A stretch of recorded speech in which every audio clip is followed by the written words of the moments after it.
Graça e paz, meus irmãos, tudo bem com vocês? É um prazer estar aqui, fazendo essa live para a Igreja Pentecostal do Deus Vivo, do meu amigo, do meu irmão, pastor Luciano, e da sua digníssima esposa, missionária Eliane, Um abraço em vocês, um abraço também no grupo das irmãs, no grupo Rocha Eterna, um abraço nesse ministério abençoado, nessa juventude abençoada, um abraço também nessas crianças da igreja em geral. Um abraço, meus irmãos, tá? Tô com saudade de vocês.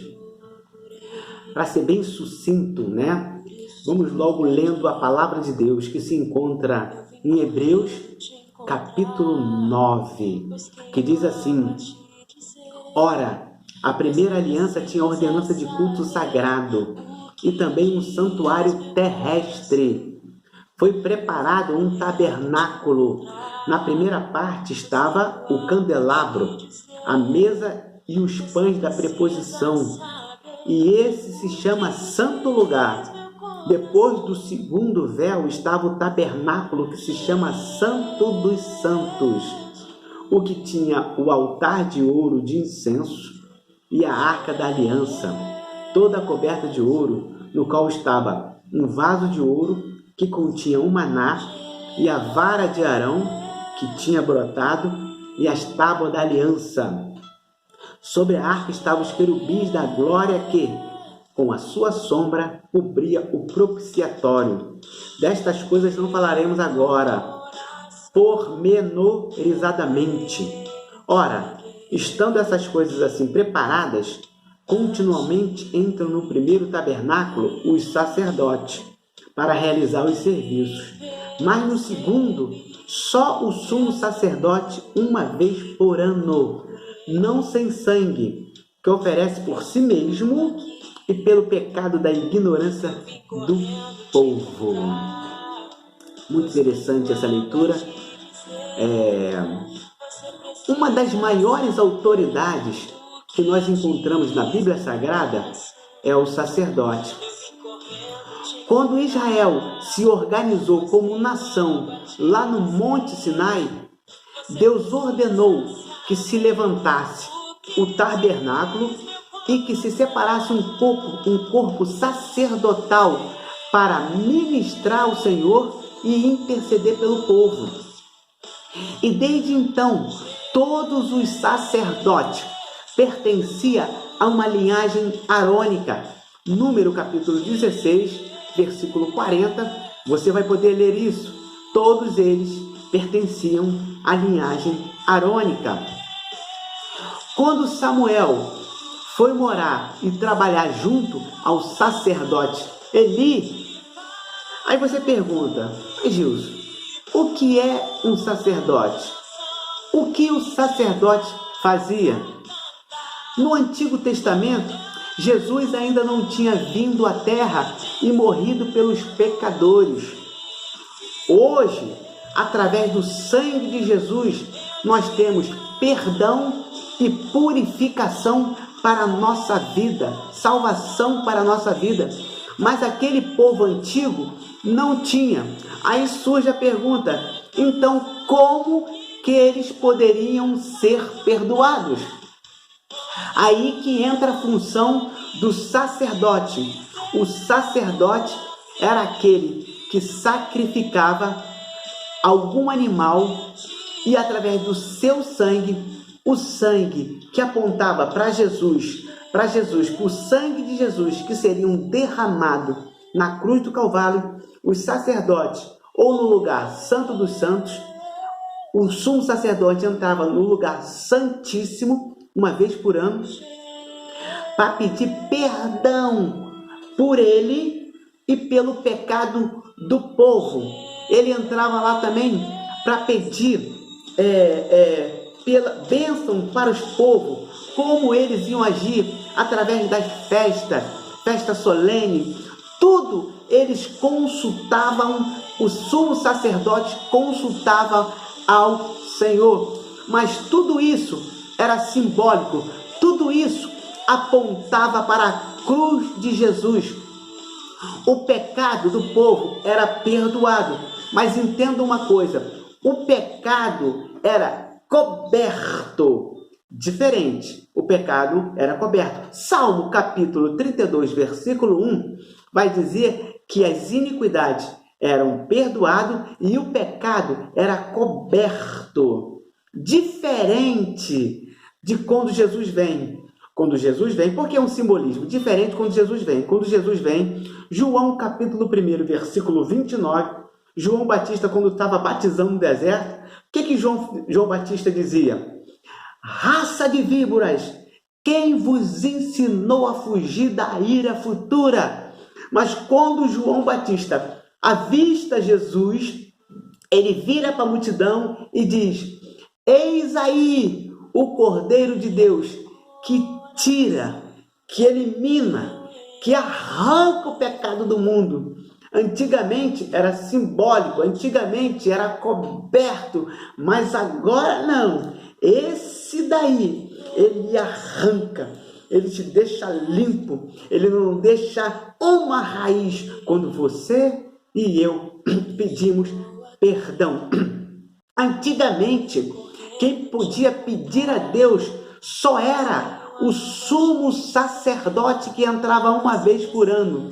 Mas Mateus capítulo 27, versículo 51, a Bíblia vai dizer que o véu se rasgou de alto a baixo. E agora nós temos entrada livre para o Santo dos Santos. Sabe quem são os sacerdotes hoje? Os sacerdotes somos eu e você. Somos nós, o povo de Deus.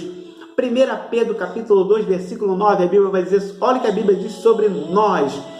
Vós sois o sacerdócio real, a nação santa, o povo escolhido, para que anuncieis a grandeza daquele que vos tirou das trevas para a sua maravilhosa luz. Ei, nós saímos das trevas para ser escolhido, para anunciar a grandeza de Deus. Então receba isso na tua vida, meu irmão. Você e eu, hoje, somos os sacerdotes de Deus aqui na terra, aqueles que anunciam as coisas grandes de Deus. Mas o que acontece? Existia um tabernáculo, e o tabernáculo tinha 3 compartimentos. 3 compartimentos aquele tabernáculo tinha. O primeiro compartimento se chamava átrio, e no átrio ficava o altar de holocausto. Aí eu quero passar bem esmiuçadamente para você. O que significa a palavra holocausto, né? Sacrifício em que a vítima era totalmente queimada. Era o altar de holocausto. E junto ao altar de holocausto ficava a bacia com água. Esse é o primeiro compartimento daquele tabernáculo. O segundo compartimento ficava a mesa e os pães da preposição. A mesa e os pães ficavam no segundo compartimento. Depois ficava o candelabro. Ei, entenda uma coisa: candelabro, candeeiro ou menorá é a mesma coisa. Candelabro, candeeiro e menorá é a mesma coisa. E depois, do lado, ficava o altar de incenso. Altar de incenso. O que significava incenso? Incenso é uma resina aromática que se usava na antiga dispensação. Altar de incenso. E além do véu, ficava a Arca da Aliança, que continha um pote de ouro, o maná, as tábuas da aliança e a vara de Arão que floresceu. Aí olha como eu quero que você entenda o tabernáculo que Deus levantou. No primeiro compartimento, que é o átrio, está ali o altar de holocausto. Esse altar aponta para a cruz de Cristo. Aponta que um cordeiro ia ser sacrificado sacrificado em prol de toda a humanidade, que é Jesus Cristo. Esse altar de holocausto apontava para ele. Os animais que eram mortos ali era uma simbologia de Jesus Cristo na cruz do Calvário. A bacia significava o batismo nas águas. A bacia significava o batismo nas águas. E ia se avançando. A mesa. O que é a mesa do Senhor com os pães da preposição? Significa alimento espiritual. Nós precisamos comer da mesa do Senhor. O candelabro, candeeiro ou menorá, esse representava, o Espírito Santo de Deus, os seus dons, os seus frutos e toda a sua plenitude. O altar de incenso. O que o altar de incenso significava? Significava o nosso louvor, a nossa adoração, a nossa oração que chegava para Deus como cheiro suave, cheiro, gostoso de incenso, cheiro de adoração, louvor de toda a nossa alma, de todo o nosso coração. E a Arca da Aliança simbolizava Jesus, simbolizava a presença de Deus, simbolizava o próprio Deus. Aí olha como é que a coisa é tremenda. Vamos voltar lá no átrio de novo. O altar de holocausto significava que um cordeiro ia morrer em prol da humanidade. E quem é esse cordeiro? Jesus Cristo é o cordeiro, João Batista, ao ver Jesus, disse assim: eis aí o Cordeiro de Deus, que tira o pecado do mundo. As pessoas precisam reconhecer esse Cordeiro, esse Jesus, e somos nós que temos que anunciar. 1 Coríntios capítulo 5, versículo 7, parte B do versículo, a Bíblia vai dizer: Cristo, nossa Páscoa, foi sacrificado por nós. Jesus é o Cordeiro que foi morto e os nossos pecados foram perdoados. As pessoas precisam reconhecer quem é esse Cordeiro. Meu irmão, se eu parar só nesse ponto aqui, nós vamos muito longe. Porque olha a Bíblia fala sobre esse Cordeiro. 1 Pedro capítulo 2, versículo 24. A Bíblia vai dizer assim: ele levou em seu corpo os nossos pecados sobre o madeiro, para que pela morte pudéssemos ser feitos justiça, e pelas suas feridas foste sarado. Ele levou no seu corpo os nossos pecados. É isso que o simbolismo daquela época mostrava. Se você ler Levítico capítulo 16, versículo 22, a Bíblia vai dizer que o animal que era sacrificado, todo o pecado do povo passava por animal. O animal, ele se tornava maldito. Quando fala do dia da expiação, o povo levava 2 bodes. Um era sacrificado e o outro era levado para o deserto, onde o pecado ficava no animal. É o que a Bíblia está dizendo, que Jesus afasta de nós os nossos pecados bem distantes. Aí é que você vai entender quando Miquéia fala, não é? Miquéia capítulo 7, versículo 19. E o nosso pecado está na profundeza do mar, em um lugar que ninguém vai, nem os grandes peixes, nem o homem com toda a sua tecnologia, o profundo do mar mesmo, lá ninguém vai. Então, era assim que Deus está falando: olha, quando o Cordeiro vier, quando Jesus vier, ele vai perdoar os pecados, ele vai distanciar a pessoa grandemente do seu pecado. Esse era Jesus. A Bíblia vai dizer, Isaías capítulo 1, versículo 18, ainda que o nosso pecado seja como escarlata, seja como carmesim, ele se tornará branco como a nuvem, ele se tornará branco como a lã. Meu irmão, é coisa tremenda. Hebreus 10, 17, a Bíblia vai dizer: dos seus pecados jamais me lembrarei. Eu não me lembro. Perdoei, está perdoado. Gilson, perdoei os seus pecados, não me lembro mais. Eu vou lembrar se você cometeu pecado de novo. Mas aquele que você pediu perdão, não me lembro mais. Meu irmão, é tremendo isso, meu irmão. E ele era um cordeiro. O cordeiro ele tinha que ser puro, sem mancha. E Jesus era esse cordeiro, puro e sem mancha, que veio e foi sacrificado por nós. Depois de alguém ser sacrificado, depois da pessoa reconhecer Jesus como o Salvador da sua vida, ela é uma nova pessoa. Hebreus capítulo 5, versículo 17, a Bíblia vai dizer: portanto, aquele que está em Cristo, nova criatura é. As coisas velhas já passaram, e eis que tudo se fez novo, vida nova, tudo novo. Assim que acontecia. A pessoa, depois que reconhece Jesus, ela vai para onde? Ela vai para a bacia. Bacia ali com água era um simbolismo do batismo nas águas também. Olha só, depois de você reconhecer Jesus, a pessoa que recebeu mesmo Jesus na sua vida, está sendo transformada, ela tem um desejo de ser batizado nas águas. Porque a bacia era para se lavar. Então, quando nós aceitamos Jesus, nós queremos ser lavados. É um ato simbólico que Jesus morreu por nós para nos purificar. Você pode ver isso em Atos capítulo 8, versículo 36, que conta a história de Filipe e o etíope, o eunuco. Olha só, é tremendo. Ele estava lendo a passagem de Isaías. E Deus mandou que Filipe fosse lá e falasse com ele, e ensinasse ele. Filipe ensinou. Na carruagem eles passam por um lugar onde tem água.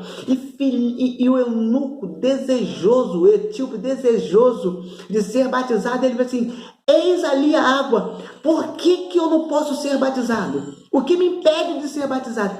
Meu irmão, ele estava sedento. Se você me ensinou sobre esse Jesus que Isaías está falando, eu quero ser batizado.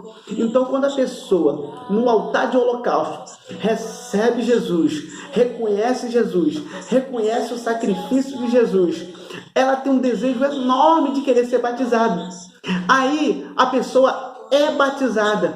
Depois que a pessoa é batizada, ela quer se alimentar na mesa do Senhor. Aí ela já começa a avançar para o segundo compartimento. Eu quero me alimentar da mesa do Senhor. E o que tem na mesa do Senhor, meu irmão? Além das coisas... Como é que a mesa do Senhor, quando você se alimenta, ela te deixa? Gálatas 5:22. São os frutos do Espírito. Quais são os frutos do Espírito? Amor, gozo, paz, longanimidade, benignidade, bondade, mansidão, domínio próprio, fidelidade. Meu irmão, nós temos que se alimentar dessa coisa que vem de Deus. Se alimentar com os dons de Deus, meu irmão. Os dons que Deus te deu.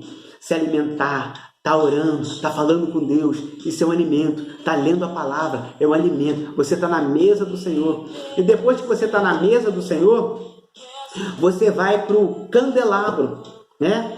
O candeeiro, candelabro, menorá, que representa o Espírito Santo de Deus, representa os seus dons, os seus frutos e toda a sua plenitude. Eu quero ser cheio de Deus, eu quero ser cheio da sua plenitude, né? A Bíblia vai falar sobre os 9 dons. Os 9 dons são o dom da palavra, dom da ciência, fé, operações de milagre, línguas, interpretação de língua. Meu irmão, ter os 9 dons, você tem que lutar para ter os dons de Deus na sua vida. Aí você está no candelabro. Depois que você tem os dons de Deus, se alimentou, tem os dons de Deus, você vai para o altar de incenso. E o que é o altar de incenso? O altar de incenso é a nossa adoração, é o nosso louvor, é a nossa oração que tem que chegar. Nós temos que estar cheio, porque nós nos alimentamos na mesa do Senhor e nós nos alimentamos do Espírito Santo que está na nossa vida. Então o que tem que sair de nós é adoração, é louvor. E isso é que Deus espera ouvir da nossa boca, da nossa vida. A Bíblia vai dizer que nós somos rodeado de uma tão grande nuvem de testemunho, deixamos o embaraço e o pecado que tão de perto nos rodeia. Hebreus capítulo 12, versículo 1. né? 2 Coríntios capítulo 3, versículo 2, a Bíblia vai dizer que a nossa vida é um livro aberto, escrita e lida por todos os homens. Todo mundo lê a sua vida, todo mundo sabe quem você é, não adianta se esconder. Nós somos como alguém que está sobre a rocha, meu irmão, e que todo mundo te vê. 2 Coríntios capítulo 3, versículo 18, todos nós, com o rosto descoberto, refletimos a glória do Senhor, de glória em glória, pela mesma imagem do Espírito Santo, meu irmão, né? Provérbios capítulo 4, versículo 18, a vereda do justo é como a luz da aurora, vai brilhando mais e mais até ser dia perfeito. Essa é a nossa vida. Então, no altar de incenso, o que tem que sair é louvor, adoração, é oração, independente da circunstância que você está passando, seja lá tribulação, seja angústia, seja perseguição, seja perda, seja isso, seja aquilo. O louvor é fluente, porque você se alimenta da mesa, você se alimenta do Espírito Santo, você tem o dom do Espírito Santo. Aí você se alimenta, aí o que acontece? Quando a Bíblia Salmo capítulo 22, vai dizer que o Senhor está entronizado entre os louvores. Ei, o Senhor está entronizado entre os louvores. Quando você louva a Deus de coração, que sai das suas cordas vocálicas, Deus está no seu louvor, Deus está na sua vida, Deus está no seu coração, Deus está na sua vida, meu irmão. Aí o que acontece? Depois você entra a arca da aliança. A arca da aliança simboliza Cristo, simboliza Deus, simboliza a presença de Deus. Ei, quando você está dentro da arca, isso quer dizer que você está na presença de Deus, que você está inteiramente consagrado a Deus. Se você olhar aí, nesse Hebreus capítulo 9, você vai ver que o altar de incenso, o lugar do altar de incenso é no segundo pavimento. Ele está no terceiro pavimento. Você pode indagar, ei, por que o altar de incenso está lá dentro da arca? É só você ler o texto. Ele está lá dentro da arca. O lugar dele não é lá. Ei, mas é isso que Deus faz. Não interessa, meu irmão. Se Deus chamou ele para lá, ele está ali pertinho do véu, a arca. Se a arca representa a aliança de Deus, a presença de Deus, Jesus, Deus puxou ele para dentro. Quem está consagrado vem para dentro de Deus, vem para a presença de Deus. Isso quer dizer que nós estamos em Deus, nós temos que crescer. Imagina aqui comigo. Você está no altar de incenso. Conhece Jesus? Você precisa crescer. Se você conhece Jesus, você tem que ter aquela vontade de se batizar, de passar pela bacia. Quando você passa pela bacia, você fica com desejo, eu quero me alimentar na mesa de Deus, na mesa, nos pães da preposição. Você vai lá e se alimenta na mesa. Quando você se alimenta, você quer ter... Não, agora eu quero ter os dons do Espírito. Eu quero ter os frutos do Espírito. Eu quero... Aí Deus te enche de dom. Aí sabe que você quer mais? Não. Agora então eu quero expressar esse meu louvor, essa minha adoração, independente de circunstância. Você expressa adoração. E depois dessa adoração que você está expressando, você é alguém que agora é consagrado por Deus. Aí sabe que Deus te puxa lá para Ele. Eita, papai, Deus te puxa, ei, vem para cá. Eu quero pessoas perto de mim consagradas, pessoas, meu irmão, que não vê circunstância, pessoas que não enxergam as dores, pessoas que não me abandonam por causa de circunstância, por causa de dores, isso é aquilo. Deus te puxa, Deus puxou, meu irmão, Deus puxou lá para dentro. Tem gente que ainda está no altar de holocausto e não consegue sair. Aceitou Jesus, não quer se batizar, não quer responsabilidade com a igreja, não quer nada. Outros passou, até estar na bacia, se batizaram. Mas aí chega, algumas circunstâncias da vida, o carnaval, ou outra coisa, ou alguma dificuldade, eles vão embora. Não conseguem avançar, não conseguem chegar consagrado diante da presença de Deus. O que essa mensagem está passando para nós, meu irmão? Você precisa crescer no reino de Deus. Você precisa passar pelo altar de holocausto, pela bacia, pela mesa dos pães, pelo candelabro, pelo altar de incenso, e depois você chegar lá na arca, na presença de Deus, inteiramente consagrado a Ele. Eu quero te dizer uma coisa, o templo era 3 compartimentos, mas aqui está falando só de 2, do segundo como o primeiro, e do primeiro como o segundo, e do segundo como o terceiro. Saiba que quando aqui, talvez o profeta estava lendo sobre o tabernáculo, talvez ele estava imaginando eu e você lá na frente. Ele estava imaginando a gente além do segundo por terceiro, para chegar na Arca da Aliança. Ele não fala da primeira, ele não fala do altar de holocausto, e ele não fala da bacia, porque ele quer ver você avançando. Lógico que tem gente no altar, tem gente na bacia, mas ele quer enxergar eu e você, que já somos cristãos há muito tempo. Quem tem que ficar no altar de holocausto, na bacia, são as pessoas que chegaram agora. Mas eu e você temos que avançar dentro do reino de Deus. Irmão, essa é a palavra que Deus tem para você, meu irmão. Cresça, cresça, se consagre, para um dia você estar lá junto à arca de Deus, que significa Cristo, que significa a presença de Deus e que significa o próprio Deus. Meu irmão, um beijo, um abraço no seu coração, e que essa mensagem possa te impactar para você crescer. Não deixe as circunstâncias te atrapalhar, não deixe as circunstâncias te atrapalhar. Cresça e Deus muito te abençoe. Um beijo no teu coração, um beijo para essa igreja amada.